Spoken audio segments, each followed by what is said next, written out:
Laifin waye? Littafi na 37. Dukkan yabo da godiya su tabbata ga Allah mahaliccin kowa da komai.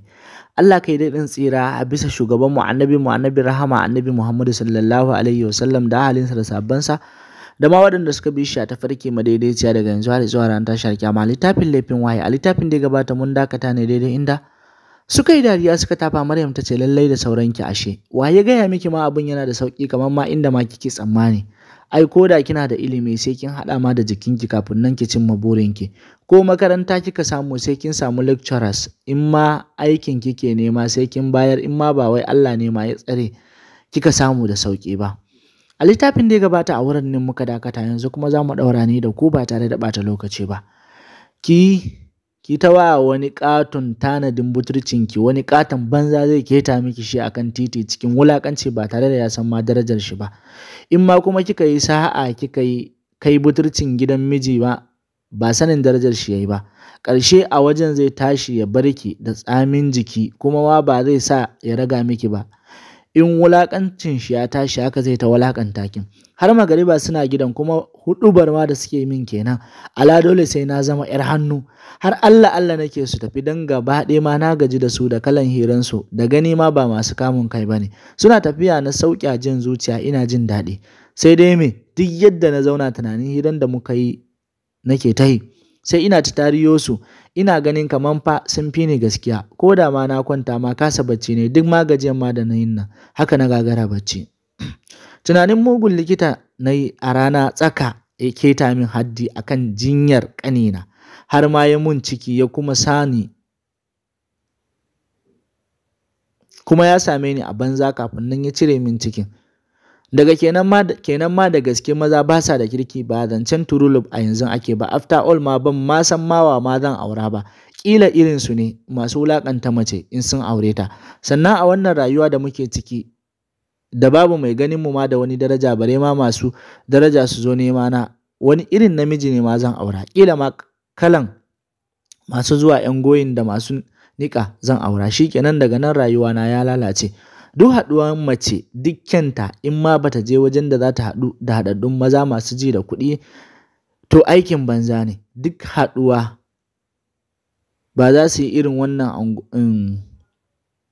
wayo Allah, duk yadda ta kai ga haɗuwarta ba za su kai irin waɗannan, ba za ta samu dai abin da take so ba. In fact me abun yi? Na tambayi kaina. Ƙara gyara kwanciya na yi, na saka hannuwana a kaina, na yi matashi na da hannuna. Ko na yi ko ban yi ba aikin banza ne, don ma an riga da an gama da ni, an raba ni da buturci na. Gaskiya ina ganin zan biye musu kawai ko za mu huta da wannan baƙar rayuwar. Tunanin da na ta yi kenan har ma aka fara kiran as-salatu. Shiru Radina ta yi tana kallon agogon bango ta ce tashi mu yi sallah, kin ga mun kusa makara. Tun da ya koma gida yake ta tunaninta kamar ma inda ya jima kafin nan ta bar zuciyar shi farkon haɗuwansu a asibiti. Tunani yake ƙila fa yarinyar tana da matsala, tana neman taimako wanda ya sanadiyar faɗawanta mugun hannu har ma aka yi mata ciki. Farko ya ɗauka tausayinta yake yi, sai daga baya ya gane ya kamu da tsananin ƙaunarta wanda ya yi ƙoƙarin yakice shi ya kasa. Ya kwanta daga ya juya akan gado yana tunanin inda ma zai ƙara ganinta. Ya ji ma me matsalarta, in tana neman taimako ne ya taimaka mata, don ma baya jin ko da santa zai kashe shi zai iya aurenta don tsananin kishin da yake da shi. Suka idar da sallah suka ci abinci. Radina ta ce Zaitun ya kamata mu ɗan fita mu ga gari, in ya so wani lokacin sai mu ƙarasa labarin don ma da saura har yanzu. Zaitun ta ce ai ma baki isa ba wallahi, sai kin ƙarasa min kafin hankali na ya kwanta. So kike ma in je ma in kasa bacci ina tunanin yadda ma kika ƙarasa rayuwarki. Ba dan Radina ta so ba, ta zauna suka ci gaba da hira don ta san mutuniyar tata da mita. Na ci gaba da harkokin gabana ina jiran admission ko jam. Waye da neko na duka masu yi kyau. Lokaci zuwa lokaci maganan su Aisha yana tsaya min a raina. Ina fara tunanin ko dai kan zan gwada ne ni ma. Da ke ba su sake zuwa ba har ma na manta da zancen su. Duk da samun cinikin da nake yi sai kuɗin ma ya fara kasa mana a gida saboda makarantar yara sun gama firamare sun shiga sakandare. Hassana, Husaina da Jamil. Humaira ce kaɗai ma a firamare, dama ya Abba ya haƙura ma da makaranta tun ma bai kai haka ba. Duk nauyinmu kuma a kaina ne, sai ma ɗan lokacin da ya Abba ɗin in ya samu shi ma yana bakin ƙoƙarinsa. Duk da na so in rage damuwa akan 'yan gidan nan na kasa. Kwana biyu kawai ma na yi na watsar da wannan maganar cewa ni ma zan tattala abin hannuna. Ina kwana biyu na manta da shi, kawai na komar da rayuwarmu yadda yake da. Duk abin da na samu zan yi musu.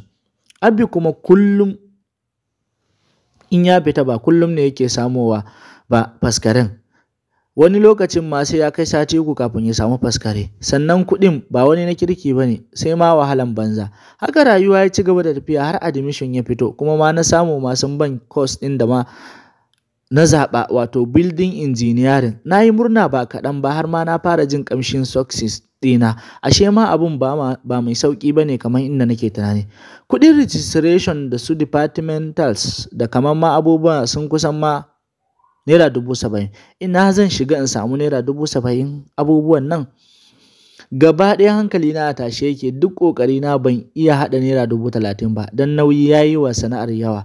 Ina zaune a ɗaki na zabga uban tagumi, ina tunanin yanzu haka ina ji ina gani zan rasa wannan daman da ya same ni na admission.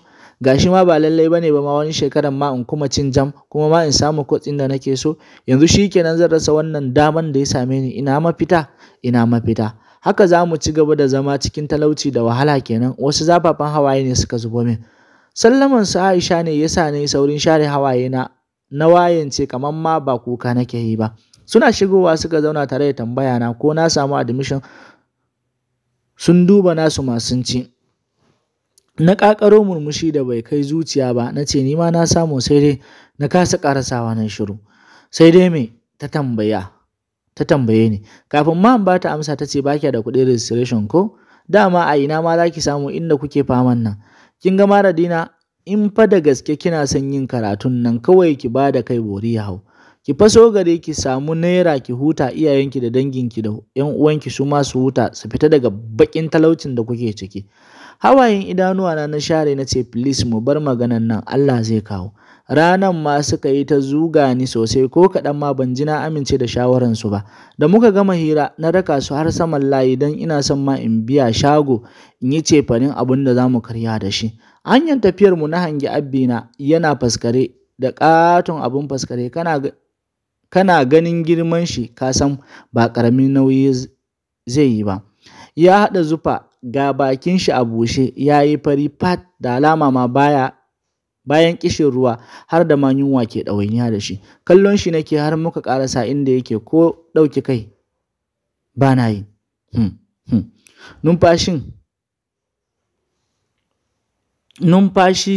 Numfashi yake yi kenan duk lokacin da ya tattaro ƙarfin shi ya ɗaga gatarin zai kai sara, haka zaka je na numfashi da ƙyar. Da jin ƙaran da yake fitarwa ka san daga cikin cikin shi ne, kuma tsananin nauyi da ƙarfi da yake tattarowa waje ɗaya, abun ya samu ya buga itacen da ƙarfi domin ya fashe. Hankalina ya yi mugun tashi don ganin mahaifina da nake matuƙar ƙauna yana wannan aikin na kashe jiki. Shaddar da ke jikin shi ya gama ficewa a hayyacin shi, ya kekkece ya faffatale, ya tattaro ƙasar rigan ya cusa a cikin wandon shi. Tsayawa na yi tak ina ƙara mishi kallo yayin da nake jin wani mugun ciwo a cikin zuciyata. In ma ba dole ba ya za a yi in bar mahaifina a wannan hali da yake ciki? Ga mahaifiyata can tana fama da murhu har guda 2 tana suya. Aisha ta ce ya kika tsaya? Mayar da kallonta wajen dattijon ta yi, take ta gane mahaifinta ce. Da alama ma wannan shine mahaifinki ko? Kaina na ɗaga mata. Ɗaya ta ce mu tafi. Tana jan hannuwa na muka ci gaba da tafiya. Ta ce saboda Allah da dina, a ce kina da damar da zaki fitar da iyayenki daga wannan rayuwar, sai ki kasa ki musu ƙoƙari. Haka kike son su yi ta rayuwa cikin wahala, su mutu ma a wahala, kuma 'ya'yansu kuna nan kuma ku ƙarasa rayuwarku cikin wahala? Wallahi Radina, abu ne mai matuƙar wuya ki fita a wannan rayuwar da kuke ciki ba tare ma da kin yi wani yunƙuri ba. Aisha ta tafe da cewa kina yaudaran kanki ne, amma a suyan ƙosai da faskare za ki dinga biyan kuɗin makarantanki, ki siya hand out da sauransu? Wannan ma zance ne. Ki zauna ma ki tunani, duk duniya ba wanda zai iya taimaka miki haka kawai, ko da ma cikin 'yan uwanki ne. Ba za ki gane hakan ba sai ranar da kika shiga cikin wani matsala kina neman taimako da wahala, ki samu ma wanda ma zai iya baki kyautar Naira 5,000. Bare ki yaudari kanki cewa wai za ki iya ɗaukan nauyin karatunki. har ma wani zai iya ɗauka. Ki sani in ma ba karatun kika yi ba, ba kya da wani hope a rayuwa, a haka ma wani jemammen talaka zai fito neman aurenki.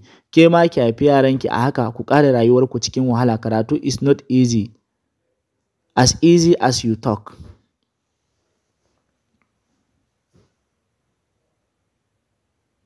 Ajiyan zuciya na sauke na ce duk na ji abin da kuka ce, amma don Allah in tambaye ku me riban ku in na fara iskanci?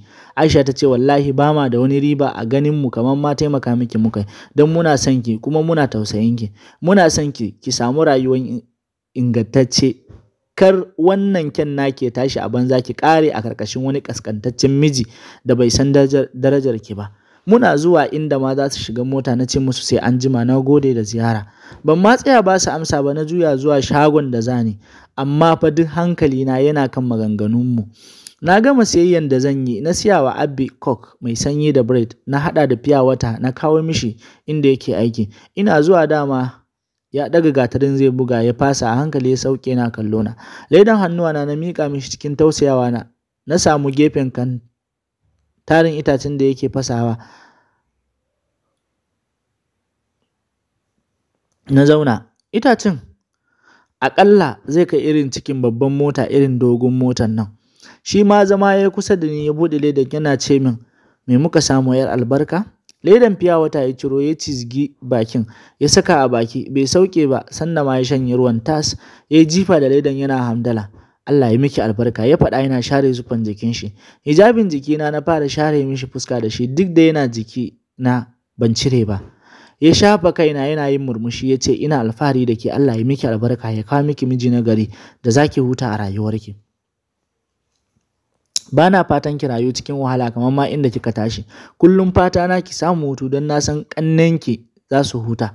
Amin Abbina. Na ba shi amsa ina ƙoƙarin barin wajen, don kukan da yake ƙoƙarin zuwa min a yanzu zai iya kubucewa a kowane lokaci.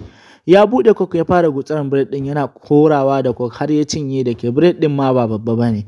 Tunani nake kala-kala, na kasa yanke hukunci har ma na doso kofar gidanmu.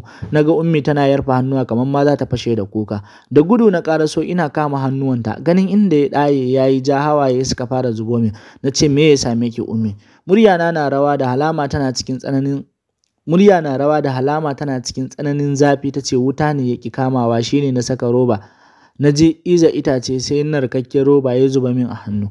Ta lumshe idanuwa don azaba. Na kama hannuwan nata na saka bakina ina hure mata, ina hawaye, ji nake kamar ma in karɓi zafin ya dawo wajena. Kallo na take, ta kasa ce min komai, har ma na tsagaita da hurawa na ce ya ɗan yi sauƙi. Ta min murmushi ta ce sosai ma. Je ki ciki ki huta, tun da dai na kusa gamawa, tun safe ma kike aiki. Na ƙi amincewa.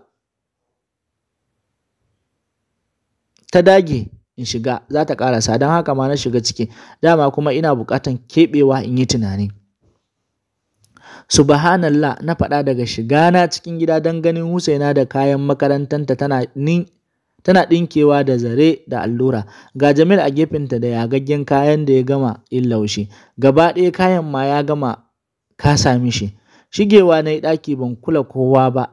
Na faɗi kan katifa ina kallon silin don neman mafita. Nan ma dai yanayin zubin ɗakin hankalina ya tafi a wajen. Na kai kallona inda gini ya zuba, aka rufe da buhu. Yara har leƙawa suke yi suna tsokana, wai wannan irin rayuwa ce. Suna tsokana. Na ce wannan wani irin rayuwa ce, na faɗa a cikin zuciyata. Tun daga nan sai hankalina ya karkata kan zancen su Aisha. Nake ganin kamar ma shine kaɗai mafita a gare ni. Ba zai yiwu in rayu cikin wannan baƙin talauci in kuma a wurin talaka ‘ya'yana su tashi a haka ba. Bayan ma ga halin da iyayena da ‘yan uwana suke ciki, in dai zancen budurci ne, mugun likita ya jima ma da raba ni da shi. To me kuma ya saura a yanzu? Bayan kusanta ta sau biyu ma har ma buɗe min mahaifa aka yi, aka ƙwaƙulo aka ciro, zancen wani saura a wajen dama ai babu. Sai ma an saka ran ma zan haɗe nan gaba, amma kan ina maganan cewa na da kan ya riga da ya tafi. Sannan sai in tsaya ma ina wahala akan ma abin da aka riga da ma aka gama da shi. Ya Abba, aikin gini da ɗiban ruwa yake yi, ina tausayawa, musamman ma yanayin shi. Komai ruwa da rana ba fashi sai ya fita ya je ya yi aiki. Kamar an muntsule ni na miƙe ina duba jakan kayana, numban sa Aisha na lalubo, nazari hijabi na yi waje zuwa wajen shagon waya. Ina bugawa ba mu gaisa ba, na ce mata ma na amince da shawaran da suka bani, ya za a yi. Ta yi gajeren murmushi ta cikin waya ta ce ma ki shirya gobe bayan azahar zan zo in ɗauke ki. Muka yi sallama na kashe wayan na koma gida. A ranar na kwana tunani anya abin da nake shirin aikatawa daidai ne kuwa. Ɗaya gefe na zuciya na yana nuna min ma shi ne kaɗai mafita. Bayan ma na rasa budurci na already to ai babu abin da ya saura. Washe gari da wuri na gama abin da zan yi na ce wa Ummi za mu je makaranta zancen admission da na samu ko ma Allah zai sama su ɗaga min ƙafa in biya rabi. Ko damuwa ba ta yi ba ta ce Allah ya sa a dace. Suna zuwa muka fita, kayan jikina na sauke. Kayan jikina suke kallo suna yatsine fuska, wannan kuma fa ta tambaye ni. Ban ba su amsa ba don ma ban san ma me zan ce musu ba. Gani nake kamar ma na gama ƙure a daka don ma ban da ma kamar wannan ɗin. Store ɗin sayar da kayan sawa muka nufa, suka zaɓa min dogayen riguna guda 3, takalma guda 2, jaka guda 1 da gyale. Suka haɗa min da mai da kayan kwalliya da turare muka wuto gidan su Aisha. Ashe abun duka ɗaya ne don su ma talakawa ne sai dai kan ba kamar namu ba. Ɗakinta muka nufa, ban ji motsin kowa a gidan ba. Ɗakin nata ya sha gyara, babu laifi, katifa ne babba a ƙasa, sai kafet da kayan kallo, sai akwatuna sit guda 2. Ruwan wanka ta saka min, ta ban sabulu mai ƙamshi shower gel. Da na shiga wankan kamar ma kar in fita saboda ƙamshi da tsantsin sabulu, ina fitowa na shafa man da ta bani. Ta miƙa min dogon riga baƙi da ratsin ja na saka. Ta ce min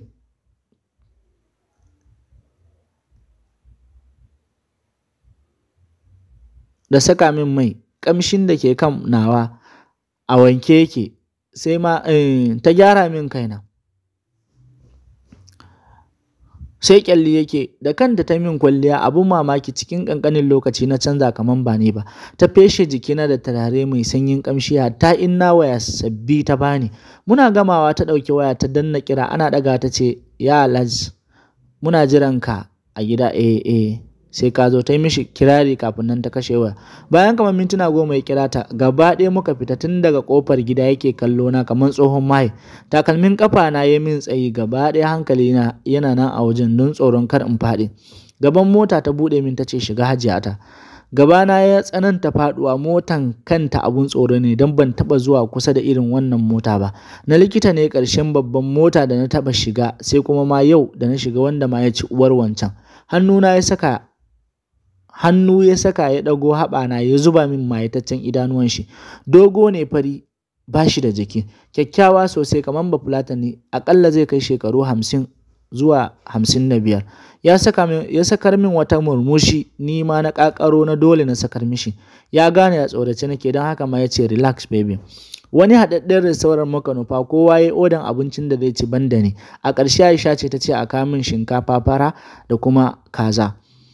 Kaɗan na ci don rashin sabo, duk da ma yunwa da nake ji. Daga nan ya ajiye su a hanya, ya ciro kuɗi zai kai naira 50,000 ya miƙa musu. Aisha ta zo kusa da ni ta min magana a kunne, don Allah ma kar ki ba mu kunya, wannan babban mutum ne mai ji da kanshi. In kika sake jikinki za ki huta ki kwashi kuɗi son ranki. Don Allah kar ki nuna tsoro, ki nuna mishi ke 'yar hannu ce, duk abin da yake so ki mishi, nan gaba za ki yi godiya. Kai kawai na iya ɗaga mata don ma faɗuwan gaban da nake fama da shi. Gimbiya mu tafi, ya tambaye ni. Na ɗaga mishi kai kawai. Ba mu tsaya ko ina ba sai Tahir Guest Palace muka je.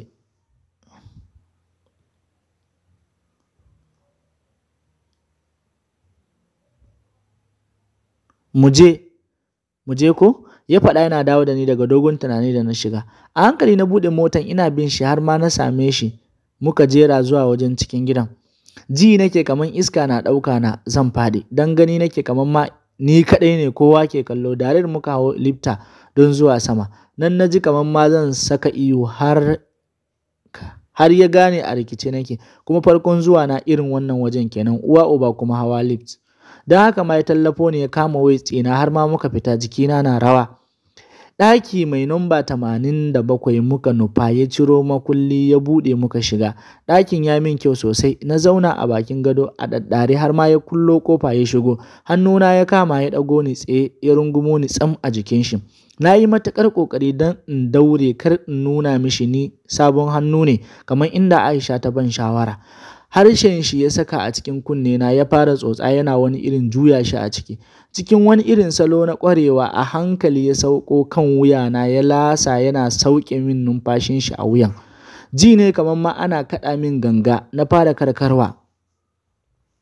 A cikin kunne yake raɗa min magana ya ce ma baby relax, ina ganin ki na san ke sabon hannu ce kuma irin ku nake nema, ba wacce ta buɗe ido a bariki ba. Duk abin da kike so zan yi miki kuma zan saka ki cikin jin daɗi, zan faranta miki kin ji. Ci gaba da lasan jikina yake har ma ya haɗa bakinmu ya fara tsotsa. Sai yanzu na gane dabaran Aisha na bani sabon brush ɗin wanke baki, ta ƙara min ma da mouthwash mai ƙamshin minti. To duka dai a nan wurin za mu dakata, sai mu haɗu da ku a nan warjejen za mu dakata, sai mu haɗu da ku a littafi na gaba don jin yadda za ta kasance, wanda littafi na gaba ɗin tare suke. Mutanen YouTube ku yi haƙuri, wannan littafin